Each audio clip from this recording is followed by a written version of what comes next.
Hey, deserving listeners, this is chapter 6, I think my last chapter on my deep dive on schizoid personality disorder. I will start this chapter talking about the history of the construct of schizoid personality. I will start in the late 1800s, which is where a lot of our ideas of psychology first started to coalesce. So, among the early clinicians and researchers and philosophers, mainly in Europe, who spent at least some of their efforts with what we now call psychology, there were some proto-observations of what we would probably call schizoid today. But their language system and their labels were very different back then. Plus, no one in the world thought about psychology the way we think of it today, but some ideas were emerging that would be familiar to us today. Like with Charcot, the French physician, or Pierre Janet, the French physician, or Emil Kraepelin, the German psychiatrist, all are what we might call the forerunners of psychology. They predated Freud. Freud actually was following in the footsteps of these people, particularly Janet and Charcot. So they would describe a lot of things, and seemingly were observing some schizoid individuals and describing them within their peculiar language system, peculiar to us today.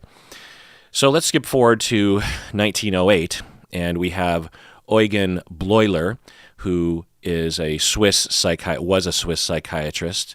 In 1908, he was the first to coin the term schizoid. He actually used that term. He was a contemporary of Sigmund Freud. He liked Freud's theory, but later found the psychoanalytic movement to be too rigid, which was a common criticism of the psychoanalytic movement, meaning that Sigmund Freud himself and his followers would not allow for innovation or debate or criticism, which was, I think, a result of Sigmund Freud really trying hard to defend his notions and also just the field of psychotherapy, which was just emerging.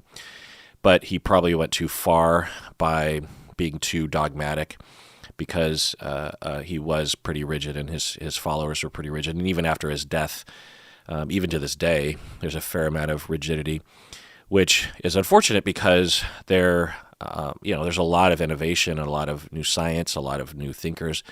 And of course, it would be absurd to think that one man or a group of early theorists would have figured all there was to know about psychology.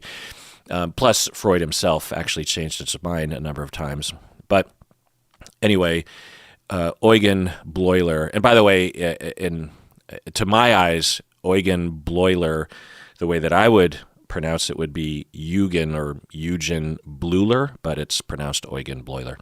Anyway, so he coined the term schizoid in 1908, and he liked Freud's theory, but he didn't like how rigid the theory was. He also worked with Jung for a bit. Jung also famous for splitting from Sigmund Freud's school of thought. Eugen Bleuler also coined terms like schizophrenia and autism. He used the term schizoid to describe people who turn away from the external world and turn toward their inner life. So that is how we use it today. So it might be helpful to go over the parts of the word and the meaning of these parts and why the word schizoid was used by Eugen Bleuler. So the first part of the word, schiza or schiza, is Greek for a split piece of wood or just meaning split. And the oid part of the word is Greek for, it means seeming or resembling or having the form of. So one way of rewording schizoid is that the individual seems or resembles someone who is split. Now, this does not refer to dissociative identity disorder or multiple personalities. A lot of people will think that to be schizophrenic is to be two-faced or to have two different parts of the self. That's not what that means. And it doesn't mean it doesn't mean that with schizophrenia. It doesn't mean it with schizotypal, and it doesn't mean it with schizoid. With schizoid, what they are talking about is that the person is split from their emotions, and they're split from the outside world.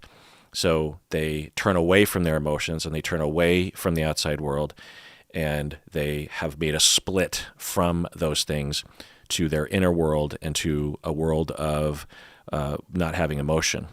And I suspect that the patients that Eugen Bleuler was observing were characterized as being mildly schizophrenic. And so as he was applying labels like schizophrenia, he coined those terms as well, that he decided that these other people who were seemingly mildly schizophrenic should have a label that is similar to schizophrenia, and so schizoid, and maybe even that they resembled someone with schizophrenia. So instead of calling them schizophrenic, he called them schizoid, meaning that they resemble someone with schizophrenia because they're not full-blown schizophrenia.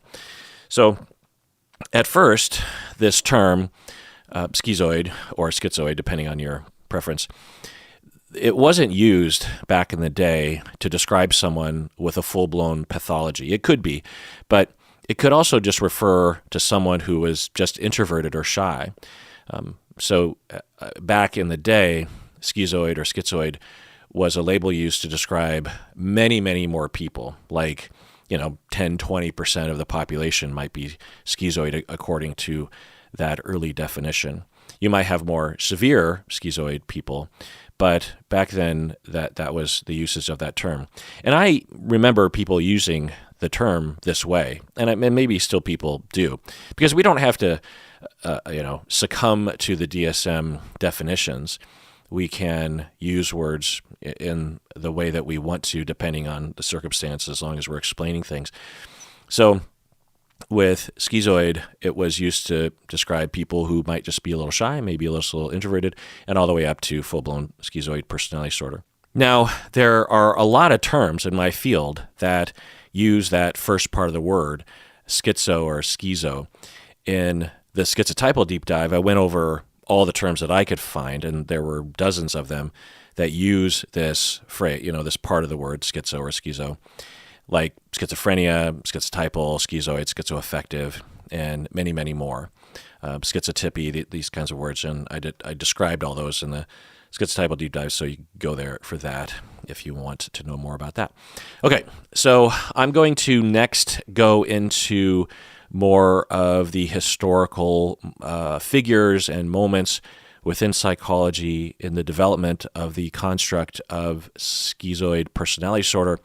But the rest of this episode is just going to be for patrons of the podcast. So if you want to hear this full episode, often these chapters are a number of hours long because I yammer, and there's a lot to talk about. My notes are long, and there's a lot of tangents that I think are relevant. But anyway, if you want to hear this full episode, become a patron of the podcast. Otherwise, please take care of yourself because you deserve it. You really, really do.